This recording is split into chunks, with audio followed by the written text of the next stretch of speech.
And welcome to our community. Susie Thomas here with you this morning, visiting with Sherry McKinney-France, who is representing the Children's Network of Stark County. Good morning, Sherry. Good morning. First of all, let's just find out, what is the Children's Network of Stark County?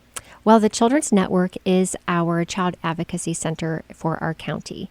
And we serve children when there are concerns of sexual abuse, severe physical abuse, children who are victims of human trafficking, and children who are exposed to violence. And typically and most frequently for us, that means children who have witnessed a homicide in their own home. Oh my gosh, just unthinkable that there needs to be a service like that, but thank God that you exist. When you say network, I'm understanding that you're not actually housed anywhere. This is a collaboration and cooperation of many different agencies. Am I correct in that? Yes, we have a physical location in downtown Canton above Carpe Diem on Market, and it is a beautiful place. It's very bright and cheerful, and when you walk in, there are butterflies hanging from the ceilings that our kids make, and we hang. So it's a very welcoming and warm place for kids and their families. And what really makes the network a pretty magical place is that all of the people that would be involved in this process come to the child. So before we had a network, the child would have to tell their story an average of 14 times. Oh my gosh. And we know that just increases their trauma.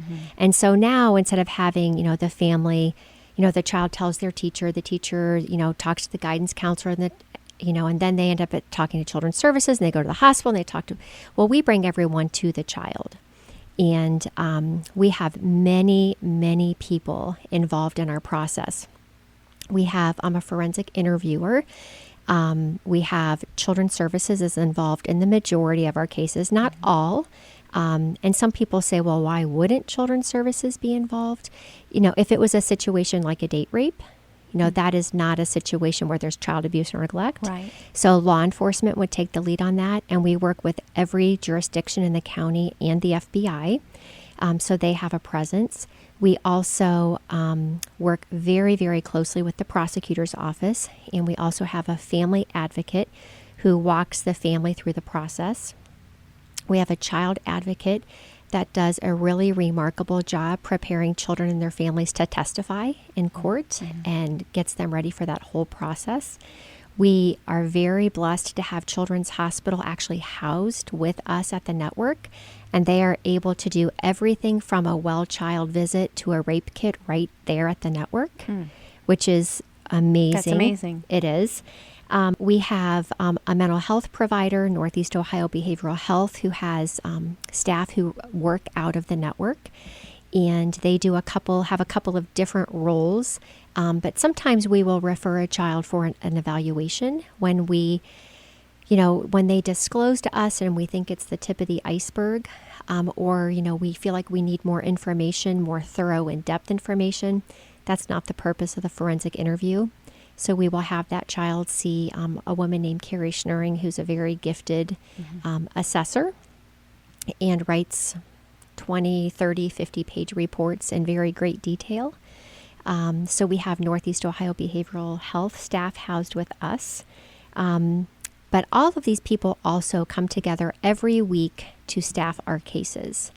And that's really what makes things come together, is because we work very closely as a team. Now, I'm wondering, certainly not everybody is right there over Carpe Diem all the time, or are they? There's someone there all the time, or must a person make an appointment first so that you have the right personnel there for them? Absolutely. They need to make an appointment. And, most of our referrals, almost all of them, either come from Children's Services or from law enforcement. And we schedule the appointments, and we do 3 forensic interviews a day. And we bring whoever is needed for each interview is who comes to the network. There are about a dozen people that actually are housed at the network and report there to work every day. We're employed by different entities, but we all work out of the network. And then other team members come and go as needed. How long have you been operating this way? Because it just seems like, wow, that makes a lot of sense to not traumatize a child by making them tell their story over and over and over again. When did this all come together? Well, we were founded in 1998. We were the first child advocacy center in the state. And we have been at our present location about 9 years. And, over time, it has just developed and grown, as we've learned more, as research has become available. And we really strive to do best practice because our kids deserve that. I know that this was a goal to establish this network. What do you see? Let's look forward 5-10 years. What are your goals for the future for the network? Wow. Well, we definitely want to do more training and prevention efforts. Specifically around human trafficking. Most people are very surprised to even think. And frankly, I've worked in this community for 25 years in the social work field. And I'm embarrassed to say I was pretty unaware and uneducated until I came to the network. And just in 2015, we identified 10 victims. Of human trafficking? Yes, sex trafficking. In Stark County? Yes. That's unbelievable. Yes, between the ages of 14 and 17. Oh my gosh. 2 boys, 8 girls. And were these runaways that someone took under their wing and began to traffic them? Or was this, sometimes families even are involved? Yes to both of those? Yes to everything you can think of. Oh my gosh, it is. It's just stunning to find that exists here in our community. Absolutely. And it's right under our noses and we just don't even realize. So one of the things that I would really like to do is just really educate and inform the community so you kind of know the warning signs and the indicators, because truly, if we worked together as a community, we really could make Stark County like a no trafficking zone, and we could, trust me, the word would spread and the pimps they might go to other counties around us, but they wouldn't come to Stark County. Well, let's do that right now. What are some indicators? What are some things we can be aware of? I'm glad you asked. The biggest thing, there's a couple of big indicators, big kind of red flags. And probably the biggest one, Susie, is kids who do not have a strong connection with a healthy adult. And ideally, that's a parent. But maybe it's a grandparent. It could be a teacher. It could be a basketball coach. It could be any healthy adult in their life. Certainly kids in foster care are at a far greater risk for that, as you can imagine, that very reason, especially kids who grow up in the system who tend to lack those long-term healthy connections with adults, stable connections. So kids who do not have those connections, kids who, as you mentioned, are runaways, kids who have, drug and alcohol problems, or kids who have parents who have drug and alcohol problems. I can't think of a case in Stark County, but I know that there have been cases in surrounding counties where parents have actually trafficked kids for drugs. Oh my.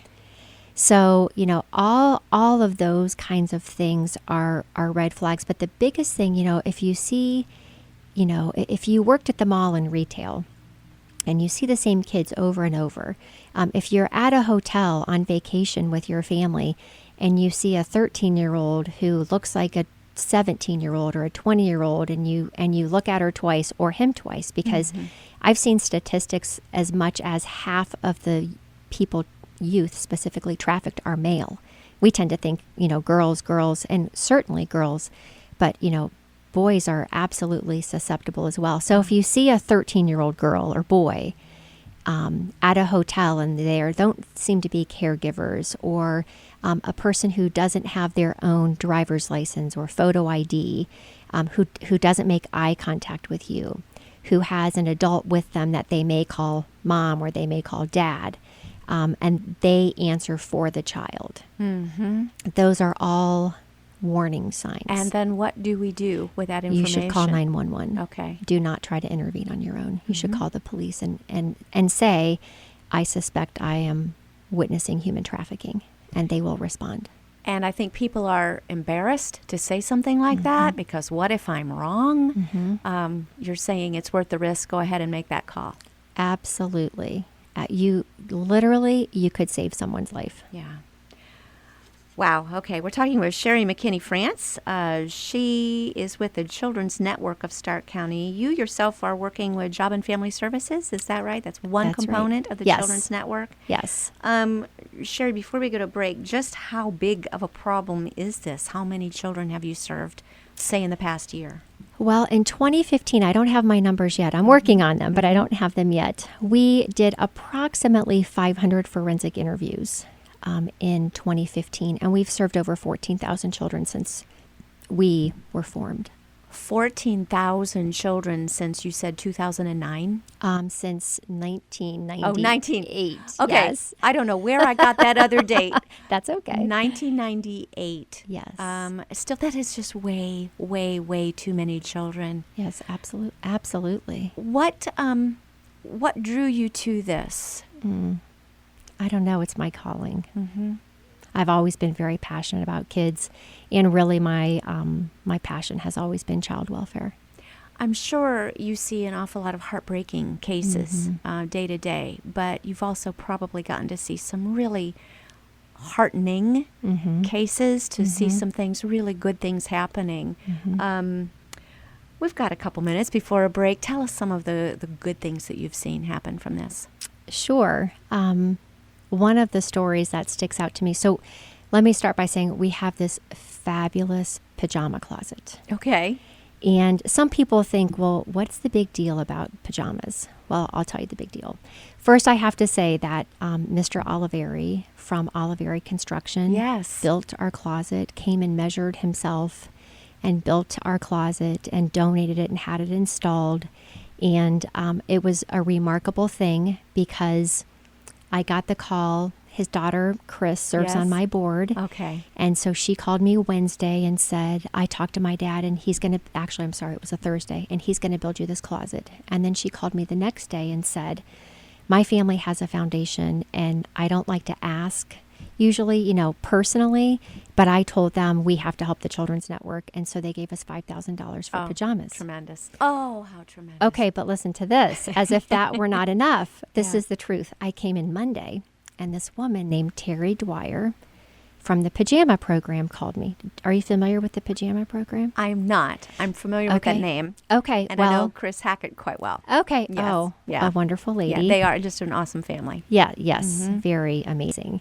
So Terry called me and said, I'm from the pajama program, which I had heard of, and I thought it was a Summit County thing. And I was wrong. They're a national nonprofit, and what they do is they collect brand new pajamas and give them to nonprofits. And so she called me and said, I'm from the pajama program, and we are trying to expand into Stark County. And I have 500 pairs of pajamas that I cannot find a home for. Gosh. Could you use them? Don't you love stories like that? Isn't that amazing? That's a God thing. No kidding. Wow. I could have never made that happen on my own. It was just remarkable. Wow. So do I have time to tell you the story, or should I wait till the break? You know what? We are talking with Sherry McKinney France, and we're going to leave you hanging right there.